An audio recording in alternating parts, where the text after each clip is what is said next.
fellow string pickers. Run to the noise. Let's go!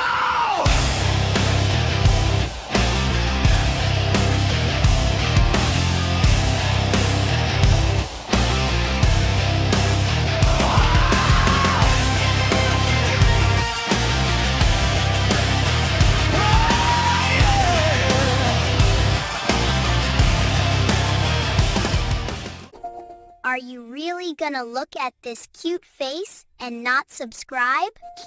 Well, welcome back, you bunch of string picking guys and gals, to the String Pickers channel, where every time I touch a guitar, something's wrong with it. Somebody's gonna have to calm this dude down. He's about to lose his marble. Look, Billy, I think they know this. I have an imaginary Billy Bob Redneck living with me that nobody can see but me. So just go on. Yeah, string pickers. This was not supposed to be a repair, maintenance / pull my hair out video. This was supposed to be a pedal demo. That's what this was supposed to be. But no, I pulled Lieutenant Dan off of the wall, and it's got string bush from one end to the other. And guess what? It's not related to the truss rod. It's related to a bunch of high frets all over the dadgum fretboard. I'm telling you, I think he's about to lose it. Look, dude, I'll do it. I'll do it. Go. Just go. Yeah, string pickers, I've got it on the bench behind me. The sad thing is I have an incredible bond with Lieutenant Dan. Lieutenant Dan is just a beast of a guitar. I mean, just a great sounding, great playing guitar when everything's right on it. The problem is I've not took it off the wall in quite a while. Those of you that have been here at the channel and have been here for a while know that I've done quite a few videos since the last time that Lieutenant Dan has showed on this channel. And I have played a lot of different guitars in here, but have neglected Lieutenant Dan. So for all of you new people here, like and subscribe, by the way. If you don't know the story behind Lieutenant Dan and you're new to the channel, then there is a playlist on Lieutenant Dan. You're more than welcome to go back and look at it. In my playlist under Fesley FLP 400, I have done a lot to this guitar, a lot. It showed up in absolutely terrible shape because I bought it from Amazon, and it probably sat in one of their warehouses for a year. You know, I mean, it was terrible when it got here. So I did a lot of work to it. Did a crazy amount of work to it, as a matter of fact, that no one should have to do to a beginner-friendly guitar. When you buy a budget instrument, you're going to have problems. That's just all there is to it. There's going to be problems. What you're looking for is minor problems, things that can be easily fixed, not something you take to a luthier and the luthier say, yeah, son, that'll be $300. Luthiers and guitar techs are expensive, folks, and we live in a time that the economy is not all that great. You know, the cost of living is up. We can't eat anymore because the groceries are high. You got to trade off your firstborn just to have a bologna and cheese sandwich. And I like bologna. I'll be right back. Dadgummit. Well, I tried. For my son, they would only give me half a bologna and cheese sandwich. But anyway, string pickers, I am going to put you guys on the bench today. I'm going to explain some of the stuff that I'm doing to this guitar. However, I do want you to know there will be time lapse, because this is going to be a long process to level, crown, sand, frets, all that good stuff, and then readjusting truss rods, setting it back up, getting everything right with this guitar once again. So there will be time lapse, but I will break in on some of the time lapse and let you know what's going on, and then after everything's done, let you know what I have done to this guitar. I do want you to know, first and foremost, that I'm not a professional. I am just a dude out there just like you are right now, or a woman that may be watching this right now. You guys, if I can do this, anybody can do this. Now, I have been around instruments for a long time, but you have the world's biggest toolbox in your pocket, and that is your cell phone. You have search engines to look at, you have YouTube videos to look at, and that's what I want to do. I want to help you guys get rid of the frustration that I'm feeling right now. And he, that gum, sure got a lot of that. What'd I tell you? What'd I tell you? Oh, I wish he wasn't so fast, because it'd be bang. But anyway, guys, let's get over here onto the bench and try and get this thing fixed up, and try and I do apologize for this, because I've got a pretty decent pedal I want to review, and I'm not going to be reviewing that pedal in this video. However, that will be the next video. So you guys just hang out for a second, grab yourselves a cup of coffee, grab yourselves a soft drink, do whatever you got to do, kick your feet up, and enjoy the String Pickers channel. Become a string picker yourself. Let's go!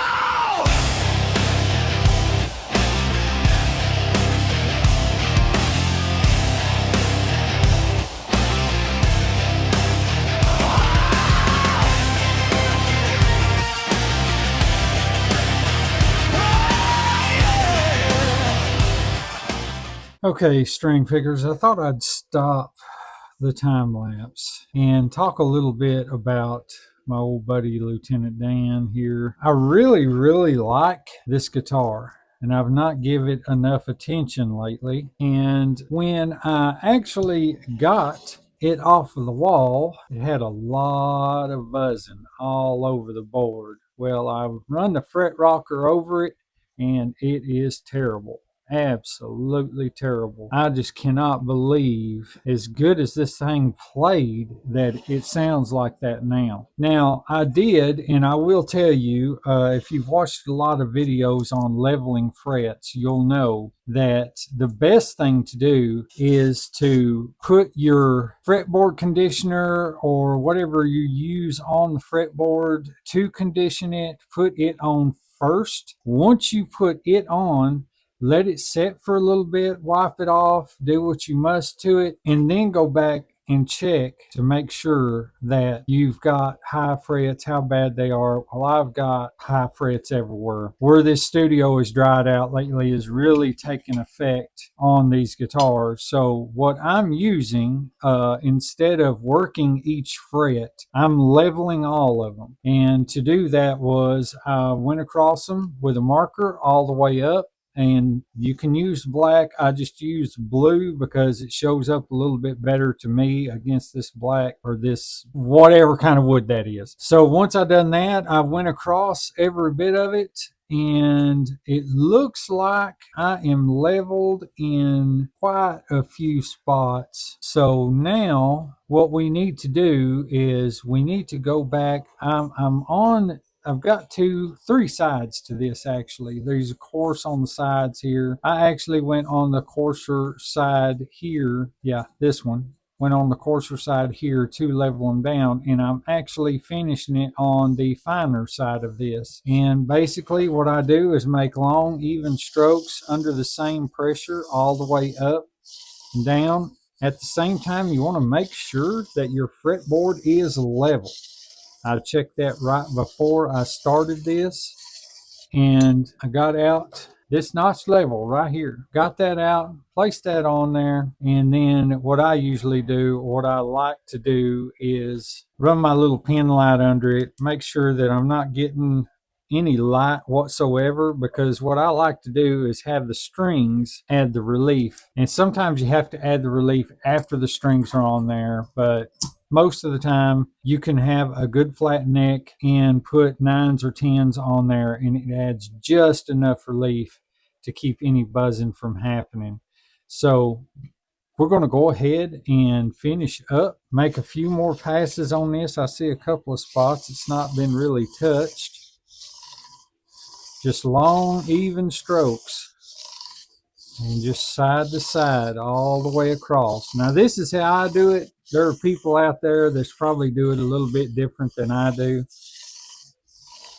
but long even strokes all the way up and down the board, so you see all of that blue marker disappear that you rubbed over the top of each fret. The last time I got in and I done the fret dressing on the end, I done it pretty good, but I may go back over that and try to make them more ball end style. I think that may have all of them. But to double check, this is something you may want to consider too. You can buy these right here on Amazon anywhere from $10 to $30 to $40, depending on what kind you get. I got one of these just for this situation. When it comes to dealing with frets and stuff like that, I can check the height of each fret here and there on the board. And when you do this, you should be able to get the same reading. What I like to do is go up the edge of both sides and then right down the center to make sure that they're all the same measurement.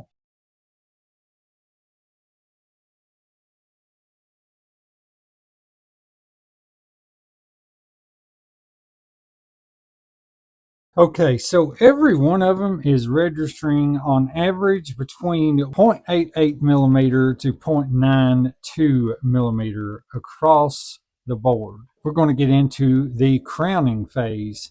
And on the crowning phase, we're going to take our crowning tool like so, and we're going to do passes until we see that flat spot disappear, just like that. And I will tell you this, the best way to do this is to go ahead and mark it up again with your blue marker all the way across on these flat spots. Then you go across with a crowning tool until that blue marker disappears. And once that blue marker completely disappears, then you get into the sanding phase.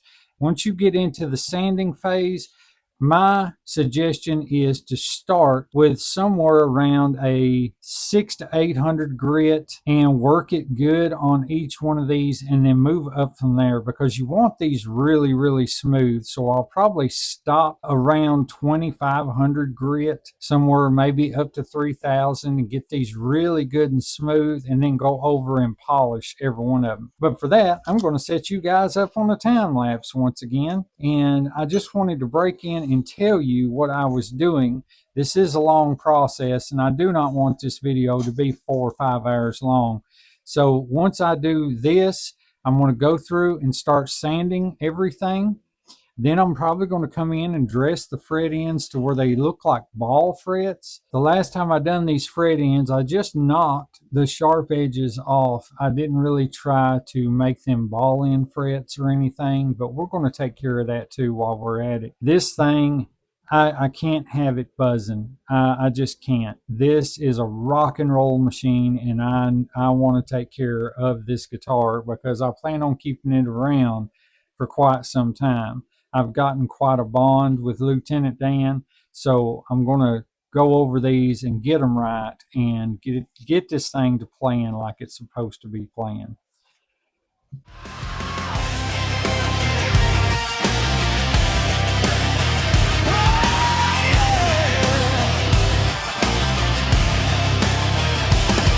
Plug it in, strike the steel, feel the voltage rise. 6 strings screaming like a battle cry. From the basement to the stage, we ignite the wild. Blood, sweat, riffs, this is how we fight. Colors, hands, been old, feedback rain. Every scar earned in the game. If you live for the chug and the solo attack, you're home right now, no turning back. New blood knocking at the door. Hear that amp? We want more. Turn it up, let the speakers roar. Crank that tone till it shakes the floor. From the unseen studio to the world we go. Metal hearts, one sound, let's go. Okay, string pickers, let me explain what went on during the time lapse. However, I did explain some of it during the first part of this video, but we had some new developments and fell into place as always. When you're working on guitars, something else always pops up. So basically what we did after finding out that there was high frets all over the board, and even trying to peck them down with the fret hammer, it did not work. I do have something that was recommended in another video. I'll have to look back and see which video it was that it was recommended in. It is a little fret driving tool, because the old persuader block is starting to look a bit shabby on the edges and here and there. I'm going to have to shave that off the ends, get some good stuff back on it. So basically what happened was we had frets all the way down that were high, completely dead up here. We had just the right amount of relief in the guitar. It did not matter what I did. If I picked a fret down here, it'd buzz up here. If I picked a fret down here, it'd buzz up here. It was just all over the place. So I decided, you know what? I'm just going to level all of the frets and take care of it that way. And that's what I did. I actually took inexpensive tools, just an inexpensive crowning file that I got in a luthier's kit. I got a little inexpensive leveler, as you've seen earlier in the video, and I just used the paper that was on it. These are good because you can put your own sandpaper on there, whatever grit that you would like. So actually went across it with that, got them all flat spot on the top, then went back. Well, actually, the first thing that I did was okay, let me start from the beginning. The first thing that I did was take the fret block. I'm sure that you can probably see the indentations on the side here and one or two over here on the other side. So basically what I did was I laid that block down on each fret like that, and I tapped all the way across with a fret hammer. I done that to every single fret to make sure that they were all seated good. Once I done that, I went over it with the fret leveler and sanded all the tops flat on this. Once I got the tops flat, I went through, checked with a caliper, and made sure that every fret was within at least just a few hundredths of a millimeter to each other. And I mean a few hundreds. Like a difference between this fret height here and this fret height here is an average of 0.04 millimeters. So I was happy with that. That was really close. Once I done that, I went over, crowned every one of them. I checked the level on each one. Once I checked the level on each one, I went in from 400 grit sandpaper all the way up to 3,000 grit on every fret. And then I took my Flitz metal polish and went across every single fret. And guess what? I was right. I didn't even have to use the polish. I just used that wheel because I was too lazy to change it out right then. I just wanted it done, so I went down through there like that. And it put a brilliant shine on them. I mean, they looking really good. So once I got all of that done, I went and tackled the fret ends. I got them around to somewhat ball end right now. And so I didn't really get in close sanding on the edges because I can't even feel them. But I think that what I'm going to do, it's not grabbing any strings when the strings go over. So the fret ends are good. But I think what I'm going to do is the next time that I do change these strings, I am going to go down the corners with some maybe 500, 600 grit, and kind of get those more rounded and shiny. Right now, they look good. They did okay. I'm not by no means the best at any of this. So please take what I say with a grain of salt. I'm just a poor redneck boy that's just trying to get stuff done and at the cheapest amount of money possible. And all of the tools that I use, everything that I used in this project to level these frets and get this playing right, actually did help it. This thing is, right now, the strings are stretched.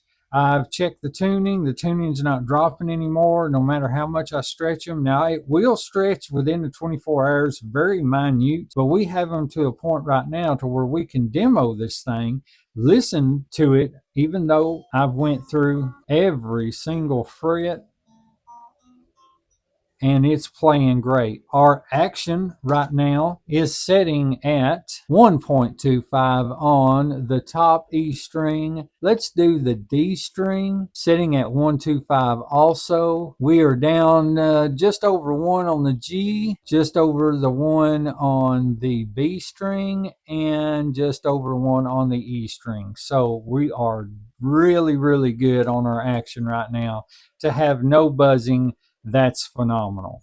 I'm really, really pleased with that. So let's go ahead and demo this so you guys can hear it and you can actually hear what it sounds like now. I know, guys, that I didn't show you in the front of the video what it was doing. I know. I was just so aggravated. This was not supposed to be a how to level and crown and sand your frets video. This was actually supposed to be a pedal video, but you guys will see that in the next video. Actually got a pretty cool pedal that I want to share with you guys, but I pulled this thing off the wall and it made me mad. And so I actually just like, forget it. I'm just going to shoot a video on it. I'm just going to do a video and level these frets. It's been a very, very long time since I've leveled any frets on any guitar to this scale, to leveling every single fret on the fretboard. I've done 1 or 2 here and there, but nothing to this scale in a very, very long time. So it's kind of good, you know. I knocked the rust off of myself a little bit. So there you go. So let's go ahead and get to a demo on this thing so you guys can hear what it sounds like. Well, string pickers, here it is. Finished, done, finito. Everything looks pretty good on it now. I think that we've taken care of the issues. The main issue was up here.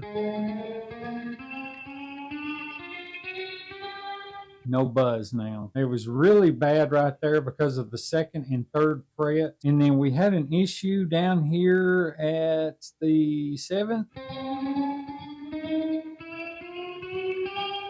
One at the 12th.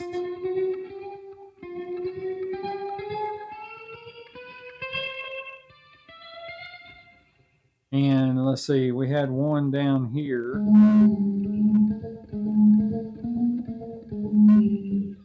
One at the 5th on the top.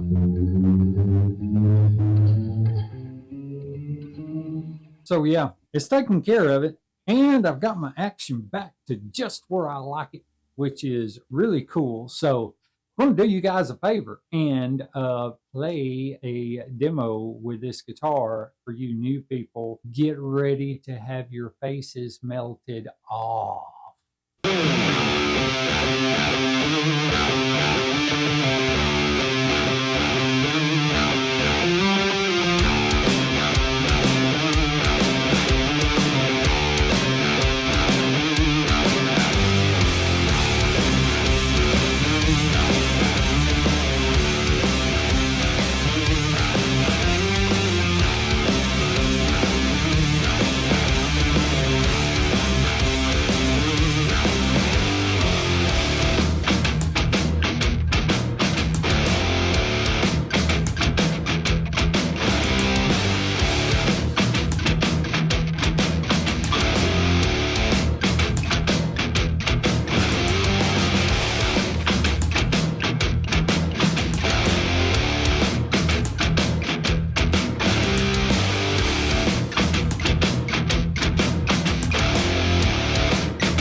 So yeah, you get it. You understand why I just didn't throw it in the fire pit. I love this guitar. I do.